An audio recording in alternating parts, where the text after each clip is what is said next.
रंगम गुहार हम करे छिए तोरे से प्यार फागुन में उड़े छे रंगम गुहार हम करे छिए तोरे से प्यार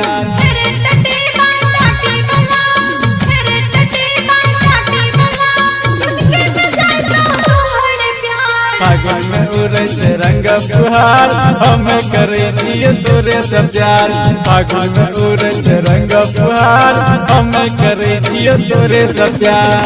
नमस्कार मिथिला, हम विजेंद्र यादव अहाँ सब गोटे के प्रणाम करे छी। आओ एहि साल के पहिल कार्यक्रम मुंडन के शुभ अवसर पर VY इंटरटेनमेंट के माध्यम से 11 फरवरी दिन के 11 बजे हम सब कलाकार आबि रहल छी।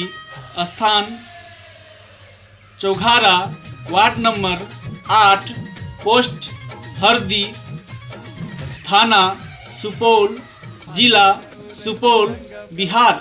आसपास के श्रोता बेसी से बेसी संख्या में आबि कऽ हमरा सबके हौसला बढ़ाबी और हमरा सबके आशीर्वाद दी।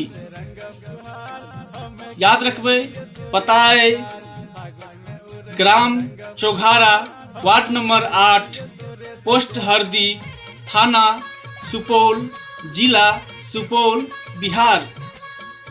समय दिन के 11 बजे VY इंटरटेनमेंट के माध्यम से हम सब कलाकार आबि रहल छी।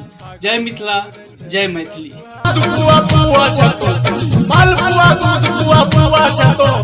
किसमें चहोरा अथवा जतो बोला है।